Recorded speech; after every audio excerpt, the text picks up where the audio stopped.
Kembali di Corporate Action, pemirsa, potensi pertumbuhan PT Bank Pembangunan Daerah Banten (TBK) sangat besar sejalan dengan prospektifnya bisnis perbankan.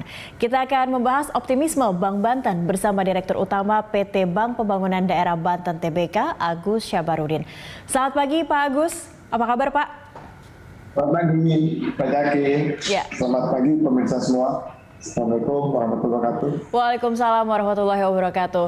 Ini optimisme yang ingin disebarkan begitu ya lewat Bank Banten, karena Bank Banten ini kalau kita lihat hingga dari akhir Mei sampai awal Juni ini nampaknya sahamnya juga terus terapresiasi.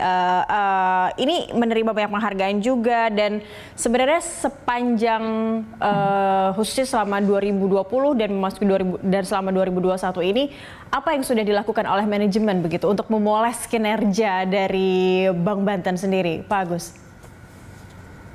Ya, pertama saya bisa sampaikan bahwa Bank Banten ini bukan bank biasa, karena ternyata Bank Banten itu sebetulnya sudah lahir sejak tahun 1952. Ya. Di daerah Pandeglang itu ada satu jalan, namanya Jalan Bank Banten. Dan menurut sejarah, ya, itu adalah merupakan para pendiri Republik ini. Jadi ketika agresi Belanda kedua datang, kemudian para pejuang karuhun kalau bahasa Bantennya, kami itu memperjuangkan bagaimana berdirinya Bank Banten untuk menjadi lokomotif keuangan daerah. Gitu. Nah, berdasarkan spirit ini, ternyata masyarakat Banten menginginkan bahwa meskipun Provinsi Banten itu baru lahir tahun 2000, ya tidak seperti Provinsi Jawa Barat yang sudah sejak awal ada dan sebelumnya juga menjadi bagian dari Jawa Barat, ya. Maka semangat itu yang membuat kami terpacu untuk menjadikan Bank Banten ini menjadi lebih baik lagi dan meneruskan perjuangan dari karuhun, ya, atau dari leluhur kami, atau boleh dibilang kami ini sedang reinkarnasi, Mbak Caki, ya, reinkarnasi Bank Banten yang baru gitu. Baik, artinya ini semangat untuk manajemen yang terus baik begitu dari Bank Banten yang memang sudah dilakukan dari leluhur-leluhur tadi yang Anda katakan begitu ya Pak Agus, dari tahun 50-an. Tapi strategi bisnis dari Bank Banten harusnya ini terus upgrade dan mengikuti perkembangan zaman, dan apalagi saat sekarang ini semuanya go digital, perbankan go digital. Nah, ini ada strategi bisnis khusus tidak Pak untuk dari Bank Banten untuk ke depannya? Ya, karena kami juga kan baru saja mendapatkan kepercayaan kembali dari publik, ya.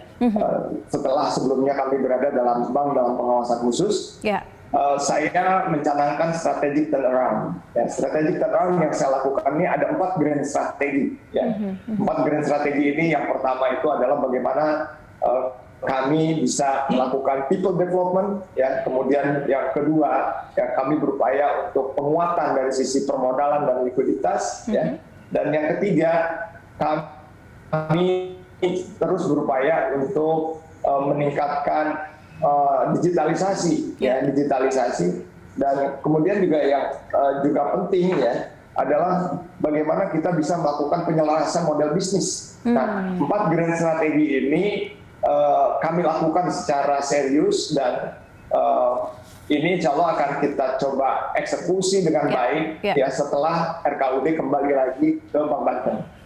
Artinya di saat sebuah perbankan begitu, bank siap untuk go digital, infrastrukturnya juga harus matang dan sudah siap supaya tidak tersaingi, atau setidaknya Bank Banten juga mampu bersaing begitu dengan bank lain di luar seperti bank daerah begitu ya. Ini apa yang sudah disiapkan hingga saat ini untuk infrastrukturnya, Pak?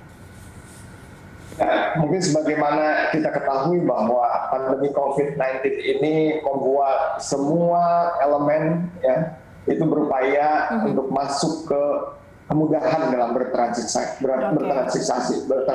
Itu utama. Dan di antaranya kami juga memahami hal ini, dan kemudian juga penguatan infrastruktur kami untuk menuju ke sana saat ini sedang kami perkuat, ya, dan tidak dalam waktu lama lagi kami juga sudah siap untuk bisa paling tidak captive market yang kami miliki, ekosistem yang kami miliki itu bisa segera dipakai gitu. digitalisasinya ini. Baik, ekosistemnya optimis begitu ya, ekosistem untuk perbankan yang go digital ini sudah mulai terbentuk di kawasan Banten. Tapi kalau berbicara soal ekosistem, literasi keuangan, literasi finansial khususnya finansial secara digital ini juga sudah harus sejalan begitu dengan kehidupan masyarakat sehari-hari. Bagaimana dengan penerimaan terhadap masyarakat Banten juga untuk Banten, Bank Banten mereka ini mulai go digital, sebenarnya mulai memudahkan mereka begitu ya masyarakat di sana. Betul. Jadi seperti tadi bahwa spirit dari Bank Banten ini adalah merupakan warisan dari leluhurnya Banten ya, dan kemudian juga akhirnya rasa memiliki mereka ya, orang-orang Banten, masyarakat Banten ini juga sangat tinggi juga. Nah, kalau misalnya Mbak Caki bisa lihat bahwa salah satu kabupaten kota di Banten ini, Tangerang Raya. Tangerang Raya itu merupakan pemakai internet yang tertinggi ya, berdasarkan data statistik. Ini juga menarik menjadi sebuah fenomena yang membuat kami juga termotivasi untuk terus mengembangkan digitalisasi dalam layanan ini. Apalagi kan kami sudah punya captive market. Captive market kami ini yang akan kita optimalkan. Baik. Gitu. Baik, ternyata sudah banyak juga yang menggunakan yang lebih melek digital begitu. Ini yang mungkin bisa diajak kerjasama oleh Bank Banten untuk bisa mentransformasikan pengetahuan mereka atau literasi digital mereka kepada masyarakat lain yang ada di Banten. Pak Agus, kita akan membahas terkait Bank Banten perkembangannya seperti apa di segmen berikutnya. Pemirsa, Dialog Corporate Action akan kembali sesaat lagi.